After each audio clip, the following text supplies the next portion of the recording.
And hello, hello, hello, everyone.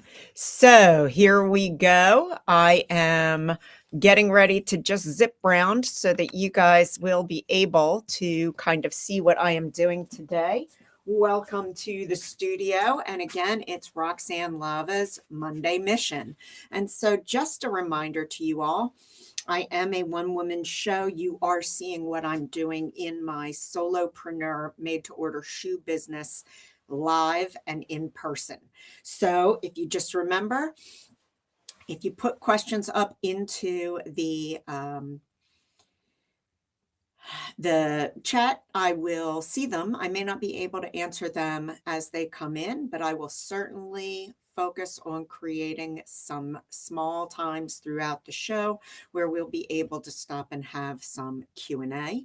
And I will also sort of recap and remind you what we've been doing and what we've been learning today. So the first thing I'm going to do is I'm going to move my little dusters with my message out of my way. And I'm going to go back to the new development project that I have been working on from an inspiration board. And a couple of weeks ago, we talked about my inspiration board, and I showed you a number of tools that I use in terms of inspiration, how I build my real, actual live board. So today I wanted to go over with you where I've gotten in that particular process, what my board currently looks like, and we're going to move on to how I start to build out these ideas from there. So I'm just grabbing my board here. And what you guys might remember is that we started out, I was really super inspired by this John Fluvog shoe. And I told you he's a designer that I love, a shoe designer that I really love and have loved since the 1980s. It's great because he really, I have a lot of affinity with many of his styles and his aesthetic. And so when I'm looking for inspiration, I often get it from him. The other thing that I loved about this particular shoe, there's several things. First of all, it's got a light square toe, which are very in this particular season. And while I make classic shoes and I don't always be a slave to trends, it's always good to offer a few different types of toe boxes for your customer. And it's good to have some things that are on trend. I also loved this idea of Art Deco. One of the other things is it's got a very sculptural heel here. And he does do a number of things with sculptural heels. And I really like that because I have a 3D scanner, printer, and carver. And so I could actually make my own heels. So I've been thinking about that. I also showed you last week that there's been this little kind of V opening here happening for a while. These are a couple of images from actually last season where we can see the V's creeping in. And here's one with an offset center line, which I also think is kind of interesting, and I'm going to show you in a minute. So if you've been following me on my Instagram, which is where I put my live updates to my shows throughout the week, you'll see that I had found this really cool image that I really liked, and this image became my real inspiration here. I love the colors, and I really like the curves involved in this, even though I also very much like the angles involved in this. So that led me to do some further drawings where I've essentially nailed it down to kind of two ideas, more or less, that I want to explore. So one of those ideas is going to be with this curve, this arch. And the other idea is going to be with a more angular idea with a kind of fan approach as a tongue, if you will, and also playing around with, as you can see, the heels. In this idea, there would be leather that would drape down onto the heel. In this idea, the heel will cover something. So that's kind of how I've updated my inspiration board. Now, there's another thing that I really want to do today, which I'll show you in a few minutes, that we're going to do to kind of update my inspiration from this image. But let's start first with where I go to kind of explore these two options.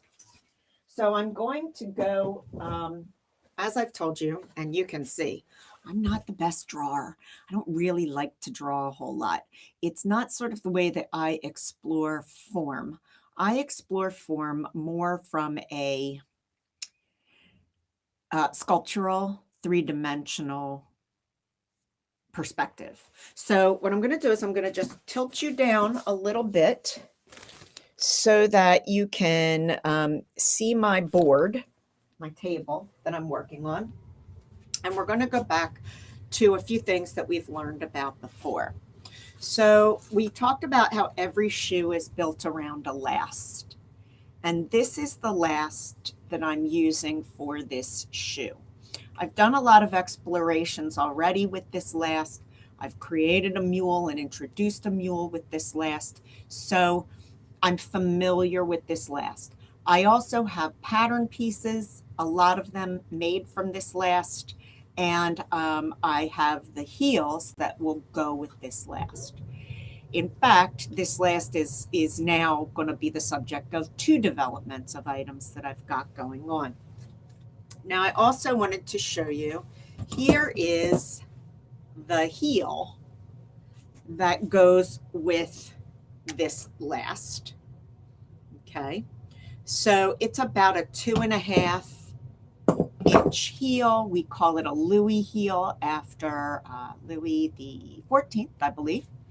And what you'll notice is that it's just a heel, and what always comes with the heels is a heel cap. And so essentially, once this heel is built up, this cap will get glued inside here, and we'll be good to go.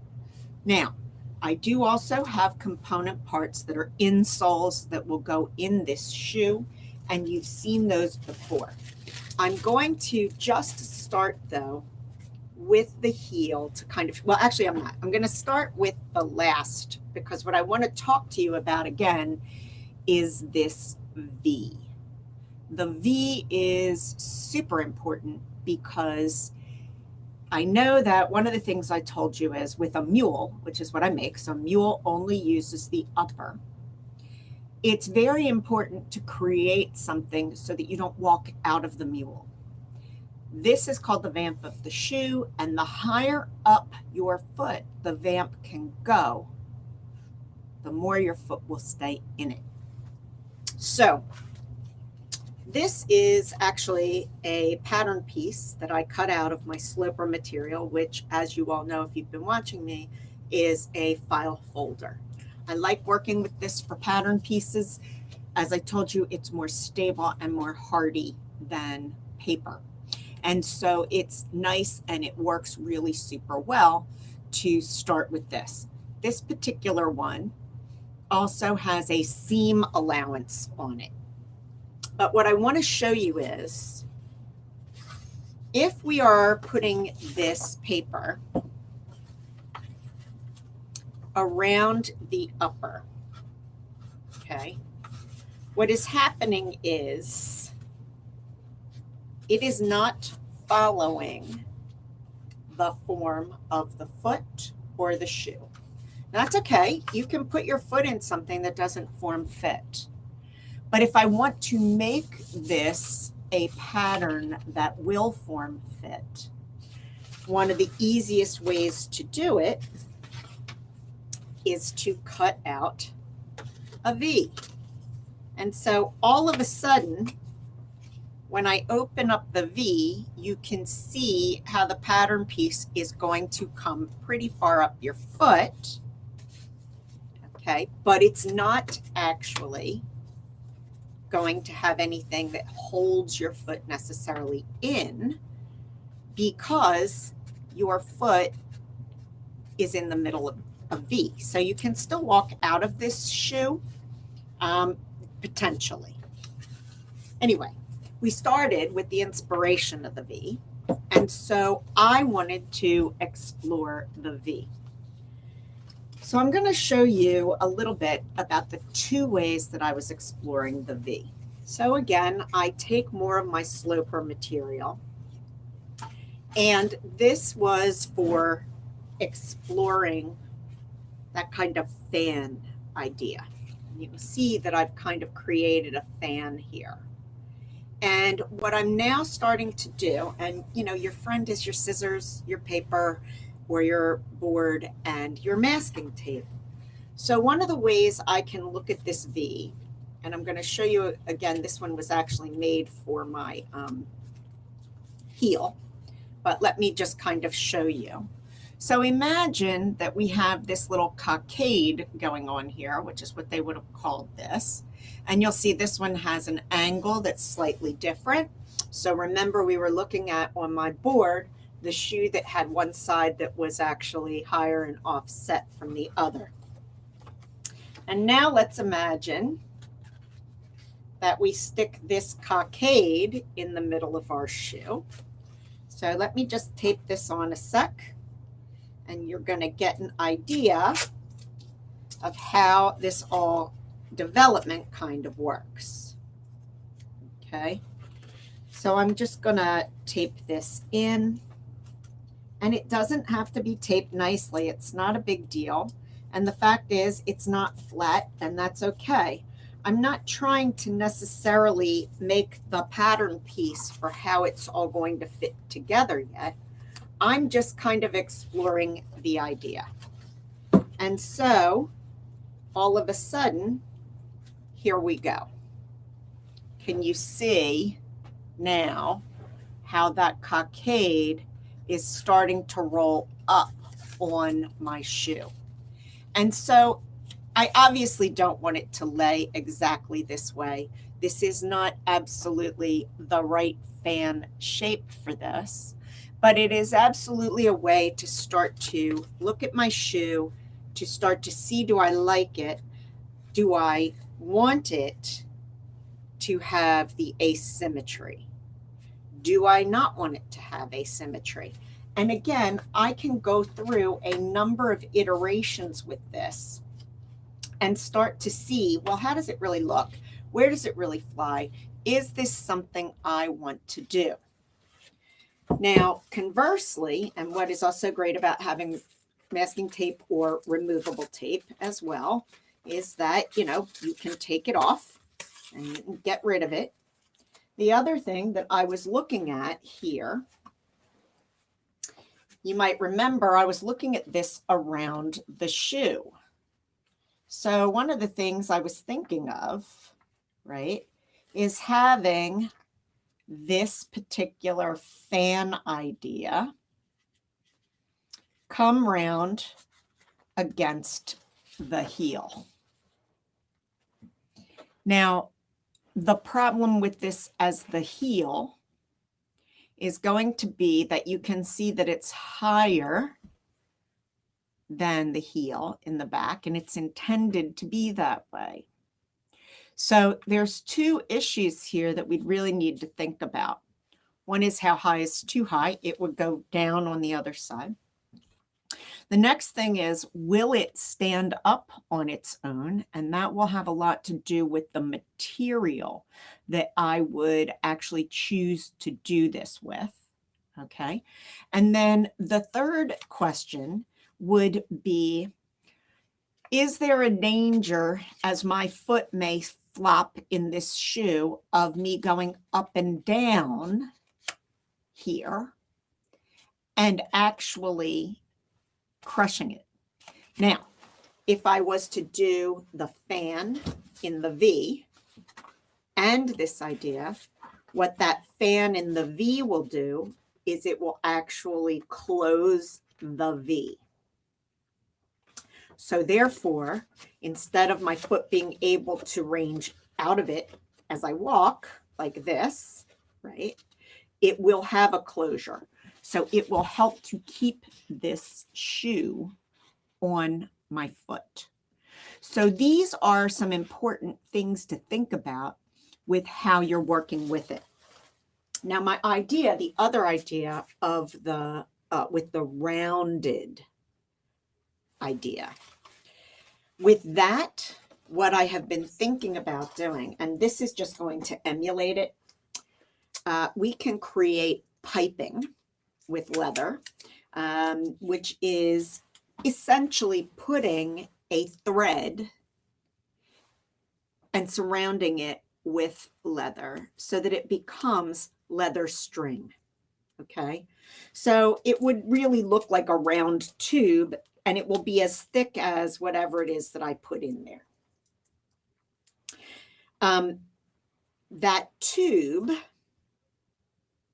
okay, can then be rounded as I put it with the V.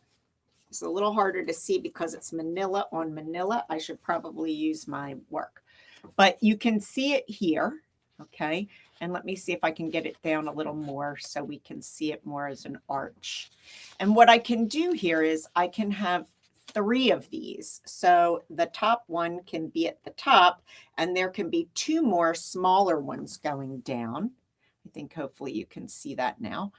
And what we would have is we would have, again, a closure for this. And so let me just see if I can put this on for you so you can see it a little bit better and help give you a better visual.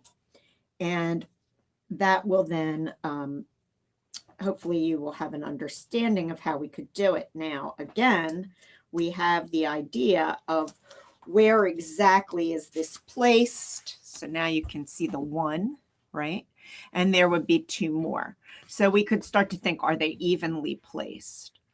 Do they all arc right in the center, or do they have a shift? What creates the interest in this? And again, going back to the inspiration board, when we look at these, we can see that they all 3 come out of one pipe. So they have a different arc as they get smaller, and it's offset. It's not dead center. And these are some of the things that I really love about this inspiration. So one of the other thing that I would tell you is, as you're looking at your inspirations, really kind of think about what these inspirations are to you. What is it about these design elements that you really, really like? And how do we translate them? The other thing that's kind of cool here, which maybe you can see, is that there's this fluted, and it's actually a candle that kind of goes up. And this is a flute that I was also thinking on this particular shoe that might be about the curves, could be on my heel. Okay, so essentially, instead of making the pleats, I could have a series of tubes that actually gave this texture here. So almost think about if you have a cardboard box and you see the cardboard ripples that's rounded in here, that could be another way to develop this heel that speaks to the upper and speaks to the inspiration and also adds interest, right? So, you know, there are all sorts of ways to add interest in design, but many of them are important in terms of doing things that are interesting to the eye and unexpected. And I just wanted to share one little story with you, and that is that I've been watching some theater pieces and participating in theater pieces this during this pandemic, and there's been a lot of interesting ones. 3 of them that I have recently seen, one of the things that seems so uninteresting to me about them is that they all rely on the obvious. So I always would challenge you and push you to think about what is the not obvious way. Obvious, half circle. Not so obvious, shifted. arch. So there's some real opportunities here for me to actually really develop this, take this out, get this in some interesting spaces, and to really kind of understand what we might be talking about here. So before I move on to the next thing, let's just recap a little bit about what we have done. So what I've shown you is how I've updated my board. And I've shown you that I've kind of narrowed my thinking down to two solid ideas. One that is the angular fan, and one that is the rounded arch. And so now I am going to work on these and determine which one through three-dimensional work, which is not how everybody would work. Many designers will work that out two-dimensionally, but I tend to think three-dimensionally. So again, we revisited the last. We're going to talk about this last because it doesn't have a square toe, right? This is the problem. Okay, but we talked about this last. We talked about the matching heel. We talked about the fact that the heel has a heel cap that will go in here when it's finished. And we know we can get, I do have a insole component already made that will need some altering, but that I can do. So we've got the components. We talked about the fact that the V becomes important in terms of getting that vamp to fit beautifully. And we talked about that once we open that vamp, there's the problem of walking out of the shoe.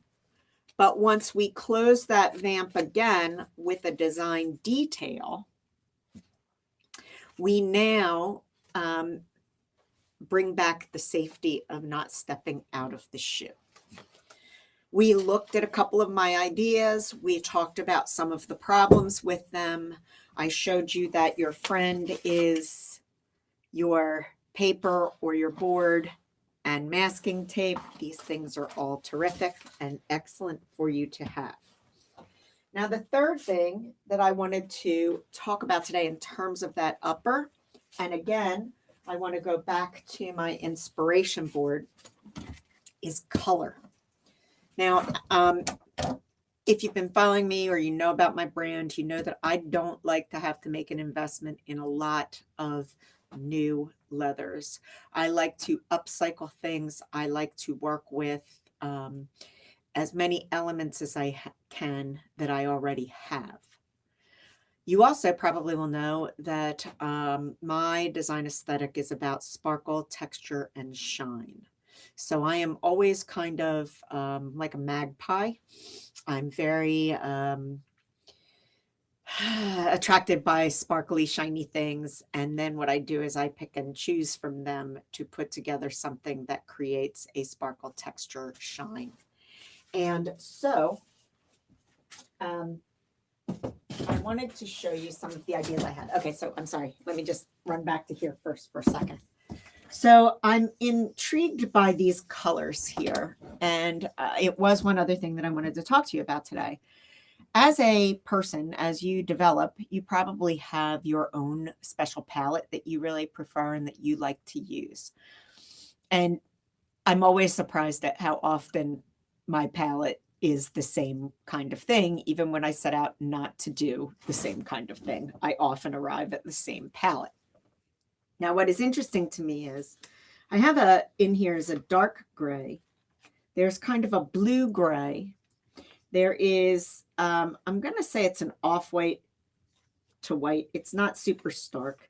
And then there is this sort of red orange in it. I'm also drawn to this because of this color palette. And so I do have some leathers that will work with this. So I wanted to show you how I'm kind of looking at that now.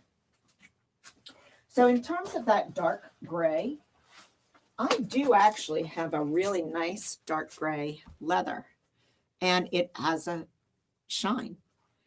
It's not a thick leather, but it's thicker than leather I would normally use for this kind of shoe.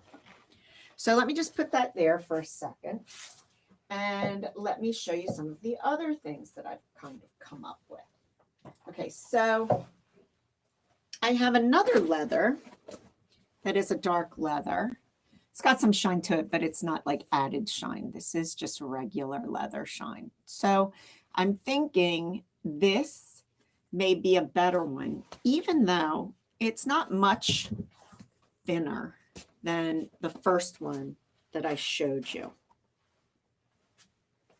Now, this leather, which is a little bit harder to see probably because of its shine and does look gray, is the blue gray. And it has a shine on it. It's not quite as heavy as this leather. The reason that I'm saying this to you is because when you use a multitude of different leathers, and they are all different thicknesses, that can create a problem in what you are doing and what you are seeing. But let's just say, here we go, for added look. Okay, I'm just going to put my shoes here because I think maybe this will be a good way to show it, right? We now have my gray, and here is my blue gray. All right. Now then, there was a sort of off, it's a white, but it's not like a stark white. Okay. Now what I want to do is I want to show this to you, I think, this way, because I don't want you to see so much white, because the white will not be one of the predominant colors. Okay. And then we had that, let's see if I can make that look a little better. Then we had that fantastic red orange. And I don't have a red orange. I have not that red orange anyway. I do have a rather bright, more goldy yellow orange.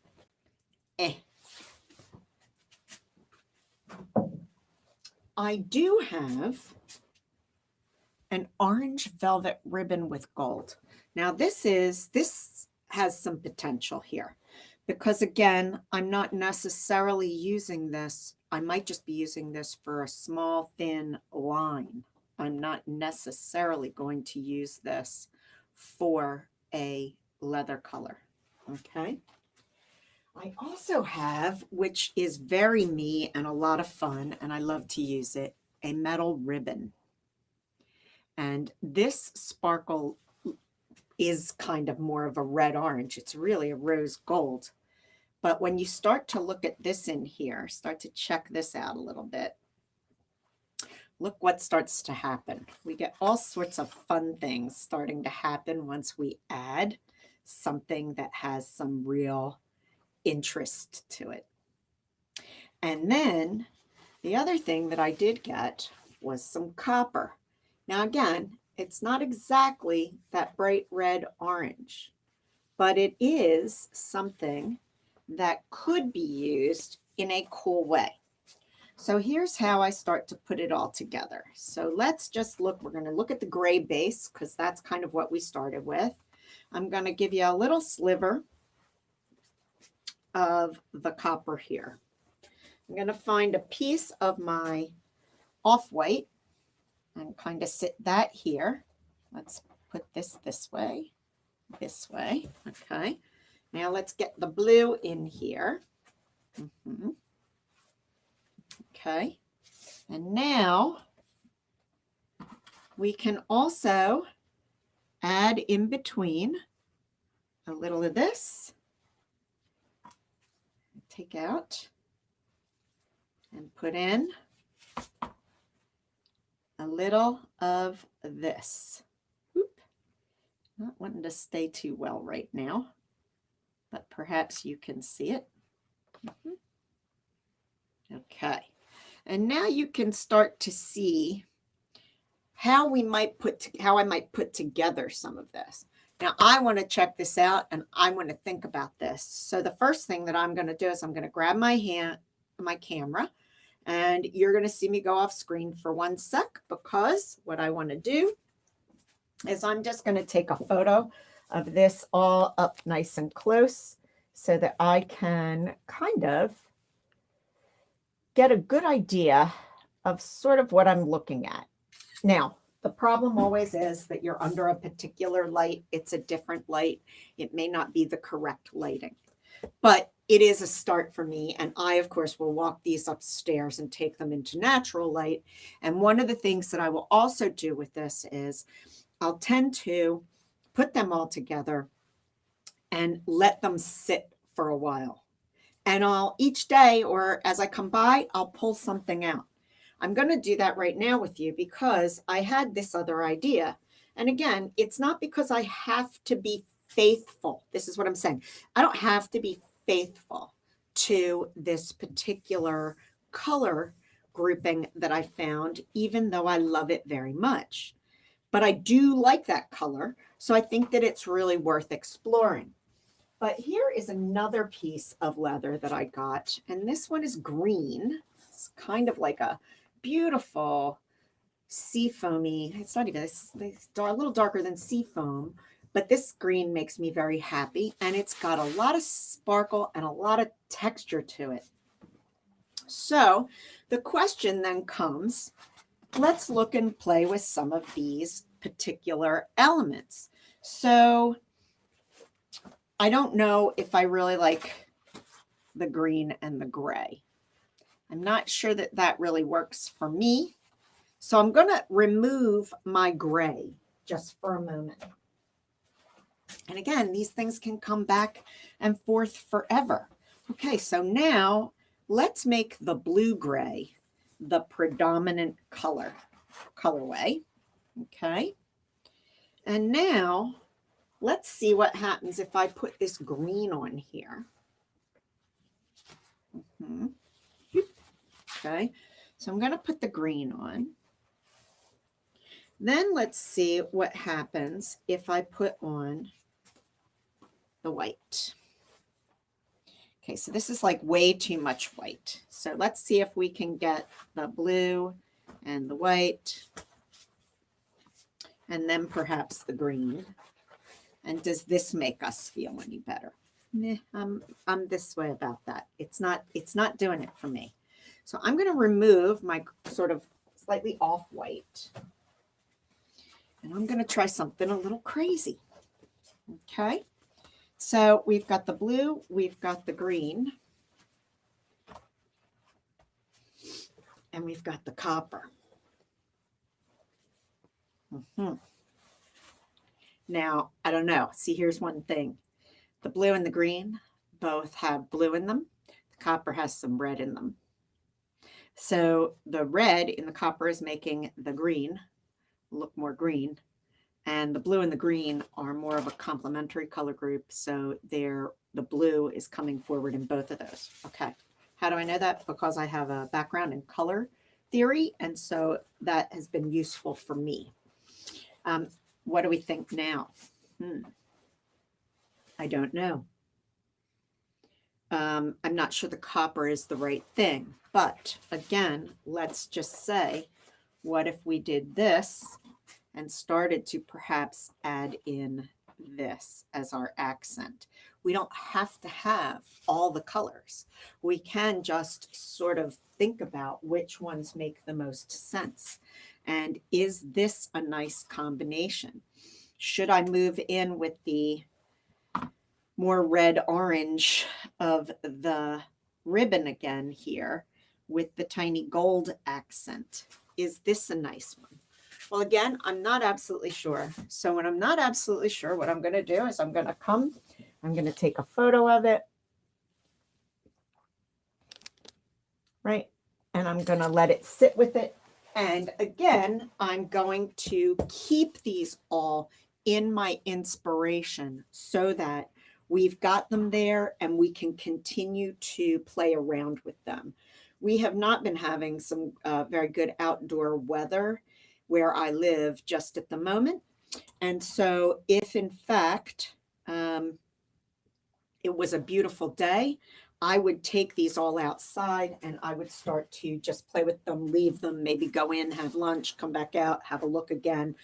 And I haven't been able to do that, but that will come, and that will be the next thing that I do. Okay, so now let me just also show you another way to deal with it. Once I have these patterns, okay, and once I look at my colors, I can also pull out, I don't know if you have, whatever you have, you can have colored pencils, you can have some markers, you could have a combination of the two. I have a lot of them. So let me just say that maybe what I'd like to do is consider sort of a brown, let's see.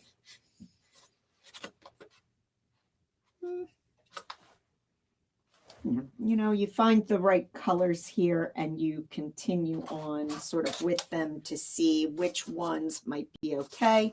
And so, you know, you might just start by bringing a round of orange here, you know, and making a cage of orange here, because this is sort of what you're thinking about doing.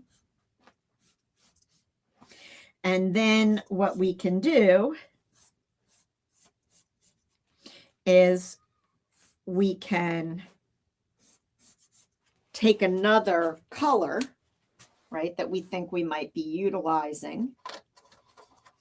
So let's just say we're going to use the sort of blue, trying to see which one I might want to use, but that one doesn't feel right. So, you know, maybe we then sort of brush the blue in. Now, these are very bright markers because these are inexpensive ones. And usually what I do when I have this kind of thing is I utilize these with some pencils so that you can see sort of what's going on with them. And I usually will put a colored pencil over it and start to see what may happen. Now, I'm not liking any of this at all. It's not working well for me, but I just, again, wanted to show you this is another way that you could start to develop. And then, again, we are putting it over our foot so we can get an idea of how it's going to start to look. All of these ways are perfectly fine ways, and you will have your own way, and you will choose your own way as you find your way through your craft. That is all good. All right. So now I wanted to talk to you about the fact that this is not a square toe. So if you are not able to have a square toe, we can actually make a square toe. So as I said, I've been working with this particular last for quite a while. And so I have the pattern piece for the sole of this particular shoe. You can see. Okay. And it has this almond toe shape, which, by the way, is a great shape for a toe, for a shoe, because it elongates the body.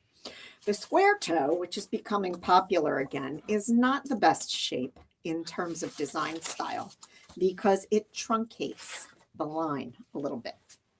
But what I'm going to do here first, again, I've got out my handy dandy trusty pieces of folder. And the first thing that I want to do here is I am going to just trace with my pen, if I can find my pen. I'm just going to trace this particular pattern piece. Okay. And then what I am going to do is I now thankfully have my pattern piece here with my toe. So I happen to have on my board, you can see that I have all these yellow lines, which are square, and that makes it very cool and very easy for me, because what I next want to do is square off this toe. So the first thing that I'm going to do is I'm going to align a ruler across my pattern, and then I'm going to smooch my pattern up into it. Got to make sure it's not quite right yet. I need to get my pattern square, my toe square, and I need to get it right on this line. Okay. Oops. See, and this is when I get so aggroed because it's so annoying. I just got it there. Okay. Now I have it here now, and the important part is that I can see it here. So I'm going to take my pen and I'm going to just draw a line across. And it doesn't really look square, but we're going to go with it as being square. Okay, and it probably likely isn't. But now you can see that I've created the line across here. So you can see that I now am getting a squared area. Don't worry, I'm going to show you how it works. So I just want this to be a mild. I don't want it to be too square. So I'm going to eyeball it because I want to eyeball it because I'm pretty good at that. Now, you could be more precise if you'd like. Okay. So I've just eyeballed it here. And now I need to get that to happen over there. So what I'm really going to do is I'm going to fold, even though it's not down the center line, I'm going to fold this and see where I come out, where I believe is the center of the toe. Okay. And again, I'm eyeballing this. The beauty I've told you of shoemaking is that it is in fact relatively forgiving.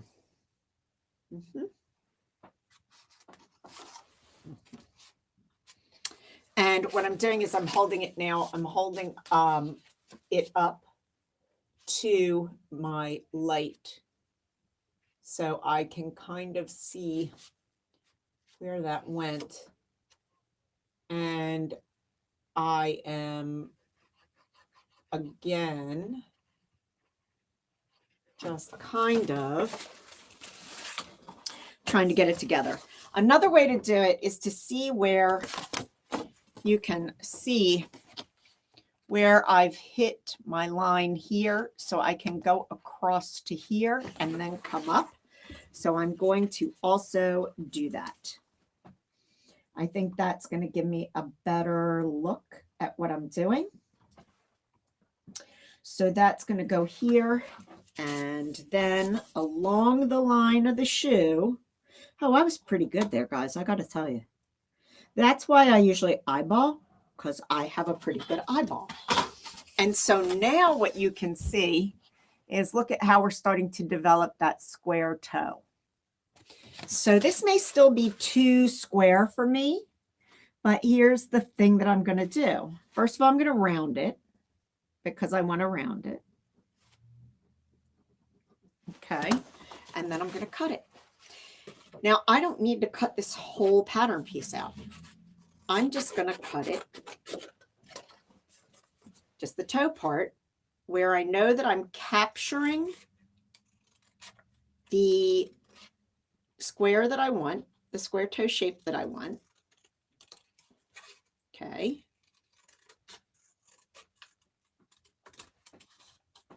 All right, so now I've captured the square toe shape that I want. So now what I'm going to do is I'm going to clean it up. So I'm going to copy it again, and I'm going to kind of see if I can make it slightly nicer. Okay, because I'd like to really round it a little more.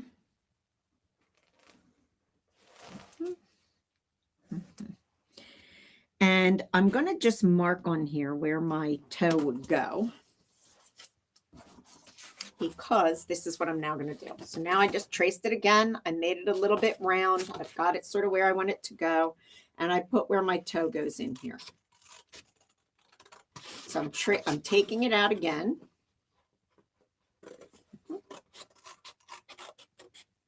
Rounding it out. Rounding it out. Where would I be without my masking tape? Sometimes what I do is I just put a bunch of pieces here. I try to keep them in a place where I'm not going to lean into them and make a mess of them. But what I'm now going to do is I am going to align the toe here where I made my little marks. Okay. And I am going to tape this down. And now you can see how I've created a square toe shape. So now I know it needs a little work. I got to trim it a little on this side, which I'm going to do. Okay, but I'm going to trim it in line with what I'm seeing.